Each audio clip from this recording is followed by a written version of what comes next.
இன்னைக்கு போனோம்டா ஆம்பளைகள் எல்லாம் காதுல மின்னியும் கழுத்துல மாலையும் காப்பும் முடிய வச்சு பூழ்வு காட்டிக்கிட்டு ஆம்பளைகள் போறானுகள். பொம்பளைகள் போறாளுகள் சார் டைம் எத்தனை கேட்டு போட்டுதான் பார்த்தா பொம்பளை பிள்ளை அப்படி பொம்பளை இப்படியே கரைஞ்சிக்கிட்டு வருது. சரி, இது கொழும்பு வழிய சிங்களவன் தான் போறான்னு போனா நம்மட ஊர்ல பிள்ளைங்க வல்லாம வெட்டி கடலுக்கு போய் வேர்வை சிந்தி கோபிச்சத்துல ஏறி ஓடு கவுட்டு உழைச்சி காசு எடுத்து பிள்ளைய கொழும்புக்கு அனுப்புற கோர்ஸ் முடிக்க சொல்லி கோர்ஸ் அங்க என்ன கோர்ஸ் முடிக்கார் கொண்ட கட்டுற கோர்ஸ் முடிக்கார். கொழும்புக்கு போய் பார்த்தா ஊர் என்னையாம் நின்ற ஊராம் கலிசனோட வந்து போறான் பஸ் அடிக்கு. கலிசன் ஒரு சாதி முடியல ஒரு 7-8 கலர் முடியல ஒரு கிரிக்கெட் பிளேயர் வருவான் முடிக்கு ஒரு சாதி 7-8 கலர் அடிச்சு வைக்கல் தலை அழகாவாயிருக்காது. அவன் முடி அப்படியே குழைச்சி விட்டுட்டு முதல் சீப் எடுத்து பாந்துக்கிட்டு போறான் நம்ம ஆக்கள். இப்ப அப்படி இல்லை, கண்ணாடிக்கு முன்னுக்கு 1/2 மணி ஜலமா இருந்தது கடைசியா குழைச்சி விட்டு போட்டு அதான் நம்ம பேச போவான். போட்டு விர காட்டுறான் ட்ரௌசர்கள், முடங்கால் வரைக்கும் ட்ரௌசரை இழுத்து மடிப்பான். தொங்கல் கரண்ட காலுக்கு இருக்குது. அந்த ரவுசரை நீட்டி விட்டா செருப்பெல்லாம் போட இயலாது. பாருங்க, இப்ப வார ரவுசரை பாருங்க, ரவுசரை மடிச்சு 4-5 கணத்துல சுத்தி வச்சிருப்பான். அப்பான் சரியா இருக்கும் கணக்கா. அப்ப கரண்டை காலு கீழே போறதுதான் பெஷன். நபீத பெஷன் எல்லாம் பெஷன் இல்லை. இப்ப மனநிலை என்ன பிள்ளைகளை கொஞ்சம் கரண்டை காலுக்கு மேல நாம உடுத்து போனா 40க்கு எடுத்த ஆளுங்க ட்ரௌசரை. அது அவருக்கு ஃபேஷன் தெரியாது, நாகரிகம் தெரியாது. அப்ப நபிகள் நாயகம் ஸல்லல்லாஹு அலைஹி வஸல்லம் அவர்கள் கரண்டை காலுக்கு கீழே உடுக்காதங்க வாப்பான்னு சொன்னா அதை பின்பற்ற கஷ்டமா இருக்கு. இவன் கரண்டை காலுக்குள்ள 1.5 முழம் வச்சு சீலையை போட்டு தச்சா அதை இழுத்துக்கு போறது நமக்கு கஷ்டமே இல்லை. கொஞ்சம் பேரை ரவுசரை கால் கட்டு கரைஞ்சி இழுபட்டு தேஞ்சி செருப்பு அரைச்சி தோட்டு தூத்து அது இருக்கிற நரைகள் வளவுக்கு எடுக்கொண்டாம அவ்வளோ இருக்குது. ஆனா அதான் ஃபேஷன். அவருக்குத்தான் சபையில மதிப்பு கூட. அவர் சரியான கலர். அவர் நபியுடைய ஸ்டைல போறதுக்கு நமக்கு வெக்கம் வருதுண்டா என்ன இடத்துல நம்மளை கொண்டு வந்து இந்த யூத கிறிஸ்தவர்கள் வச்சிருக்காங்கன்னு சிந்திச்சு பாருங்க. அதே மாதிரியாக பெண்களை நபிகள் நாயகம் ஸல்லல்லாஹு அலைஹி வஸல்லம் அவர்கள் மறைந்து வாழ சொன்னார்கள். சிறை மறைவில் நின்றுதான் பேசணும் என்றார்கள். முகத்துக்கு சீலையை போட்டு மறைக்க சொன்னார்கள். இன்னைக்கு உடுப்புல நல்ல காத்தோட்டமான ஜன்னல் கதவு எல்லாம் வச்சுக்கிட்டு தான் சட்டை எல்டிஷன் ஃபேஷன். சல்வார் கிட்டு கடைக்கு வருது, கையை வேறையா கொடுக்கான்னு விரும்பி நான் வச்சுட்டா இல்லாட்டி பிள்ளைக்கு வை கக்கா துறைச்செறியதுக்கு. சல்வார் கிட்டு வேற கை வேற வருது. அப்ப கையை வச்சு தைக்கணும் உடுப்பு பழக்கா பேத்துரும். அப்படி கொஞ்சம் பெண்கள் நிலைமை.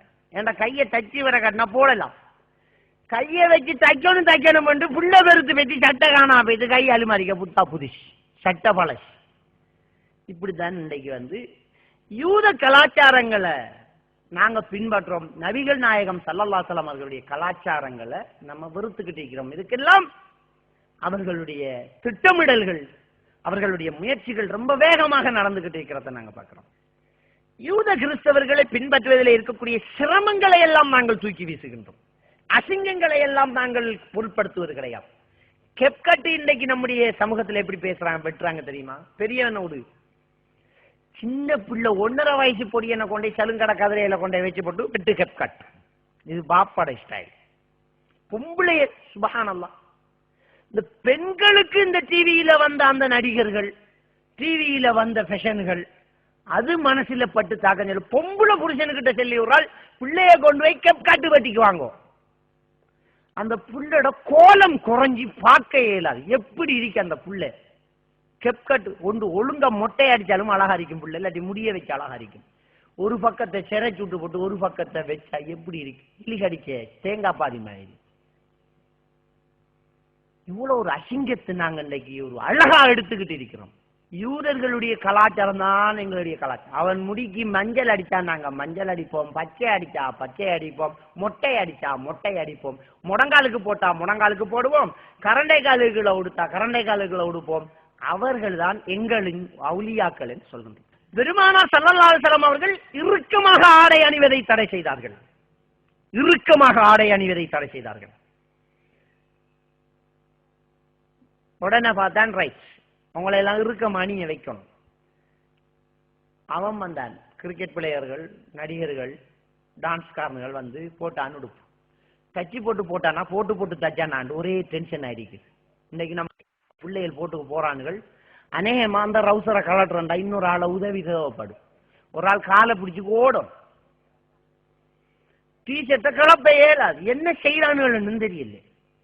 இறுக்கமான உடுப்பு நபி அவர்கள் தடுத்தாங்க. அதனும் செய்யும் விசிட்டிங் கார்டு அடிச்சு பர்த்டேக்கு அழைச்சி அன்பளிப்பு பொருட்கள், உணவுகள், விருந்துகள், சாப்பாடுகள். அன்றைக்கு நம்ம பிள்ளைகள் ஸ்கூல் காலேஜ் வருகிறது, தொபியோட வருது. என்னன்னா அன்றைக்கு எங்களோட வகுப்பில் ஒரு பிள்ளைக்கு பர்த்டே. 6 பிள்ளை, மேரியா இல்ல நம்ம பாத்திமா. அப்ப 6 பின்பற்றாங்கன்னு பாருங்க. பர்த்டே கொண்டாடுறாங்க அவங்க இருந்து, புது வருஷம் கொண்டாடுறான் அவன்கிட்ட இருந்து. புது வருஷம் யாருடைய கொண்டாட்டம்? யாருக்கு பெருநாள்? கிறிஸ்தவனுக்கு பெருநாள். கிறிஸ்து பிறந்து 2010 ஜனவரி 1 கொண்டாடுவான். எப்படி? கிறிஸ்து பிறந்து இன்றைக்கு 2010ஆம் ஆண்டு கிறிஸ்தவ பெருநாள். நம்முடைய முஸ்லிம் கடைகளுக்கு ஹாப்பி நியூ இயர் ரிஜிபமால் அடிச்சு பஞ்செல்லாம் அப்படியே ஒட்டி பல்பெல்லாம் போட்டு வாங்க, எங்களுடைய மதத்தை மாத்திட்டோம் வாங்க. நாங்க முஸ்லிம்கள் கிடையாது, சும்மா டெக்ஸ்டைல் பேரு தான். என்ன ஒரு இஸ்லாமிய பேரு, ஆயிஷா, பாத்திமா, வாருக்குன்னு சொல்லி. ஆனா கண்ணாடியில ஓட்டிக்கு நாங்க கிறிஸ்தவர், நாங்க கிறிஸ்தவர்கள் வாங்க. அப்ப அந்த அளவுக்கு அவர்களுடைய அந்த ஆதிக்கங்கள் இன்றைக்கு முஸ்லிம்களிடத்தில் இருக்கிறது. அதுல ஒன்றுதான் இன்றைய தினம் காதலர் தினம். காலையில இருந்து ரேடியோவை திறந்தா ஒரே காதலி, கள்ள காதலி, கடவுள காதலி, உலகத்தை காதலி, காற்ற காதலி, காதலி காதலி காதலி. கோல் எடுக்கிறதும், பாட்டு கேட்கிறதும், வாழ்த்து சொல்றதும், SMS பண்றதும் நம்மளுக்கு யாரு என்று விளங்குதுண்டா? முஸ்லிம்கள் தான் கூட போறாங்க. முஸ்லிம்கள் கொண்டாடுறாங்க. போன்ல SMS மௌலவி என்று தெரிஞ்சுக்கிட்டு எனக்கும் ஒரு SMS அனுப்பினார்கள், ஹாப்பி வேலண்டைன் டே. அந்த அளவுக்கு பைத்தியம் பிடிச்சுக்கிட்டு நம்முடைய சமூகம் அலையுது. முஸ்லிம்களிடத்தில் மாணவர்கள் கூடுதலாக கொண்டாடுகின்றனர். பாடசாலை தெருக்கள், பாடசாலை சுவர்கள், டியூட்டரி ரோட்டுகள், அதுக்கு முன்னால் உள்ள சந்திகள் இன்னைக்கு வந்து ஹாப்பி வேலண்டைன் டே என்று சொல்லி இன்னைக்கு வாழ்த்து செய்தி அடிக்கப்படுறதும், இன்னைக்கு கிஃப்டுகள் கொடுக்கறதும், இன்னைக்கு பார்த்து சாக்லேட் கொடுக்கறதும், இப்படி இந்த நிகழ்ச்சிகளை கொண்டாடத்த நம்முடைய ஊர் சுவர்களும் நோட்டீஸ்களும் இதை காட்டி கொடுத்துக்கிட்டு இருக்கு. இன்றைக்கு காதல தினம் முனிசிபத்தியா போயிட்டு வரட்டு விடு. நம்முடைய சமூகத்தில் இருக்கக்கூடிய கேடு என்ன? எது அனாச்சாரம் அதுக்கு வழி வைக்கிறோம். உதாரணத்துக்கு ஒரு மாமனார், ஒரு மாமியா, ஒரு மருமகன் தாய் தகப்பன் பிள்ளையும் போல. வீட்டுக்கு மருமகன் வந்தா, மகளை புருஷன் வந்தா, மாமியா பக்கத்துல போய் இருக்கலாம், அவன் உமா மாதிரி. மாமியாவை மோட்டார் பைக்கில் ஏற்றிக்கிட்டு அவன் ஹாஸ்பிட்டலுக்கு போகலாம், அவன் மகன் மாதிரி. மருமகனுக்கு மொக்காடு போட வேண்டிய அவசியம் இல்லை. ஆனா நம்முடைய சமூகம் என்ன செய்தா, மருமகன் ஊட்ட வந்தா மாமியா ஓடிடுவா, அடுத்த வீட்டுக்கு. இந்த மருமாமன் பக்கம் பண்ணா ஓடிடுவா. ஓடினா ஓட வேண்டிய மதினி வருவா. என்ன மச்சான், ஓட வேண்டியவா அவதான். அவத்தான் இவர் பார்க்க இயலாது, பக்கத்தில் இருக்க இயலாது. அவ வந்தா மதினியை ஏத்தி போறான் ஹாஸ்பிட்டல்ல, பைசிக்கலுக்கு. ஹாஸ்பிட்டல்ல பைசிக்கல்ல ஹாஸ்பிட்டலுக்கு மதினியை ஏத்தி போறான். எந்த அளவுக்கு சொன்னா, பொண்டாட்டி ஹாஸ்பிட்டல்ல புள்ள போடுற ஓட்டுல இருக்கா, மதினியும் மச்சான் மோட்டார் பைக்கில் சாப்பாடு எடுத்துக்க போறாங்க.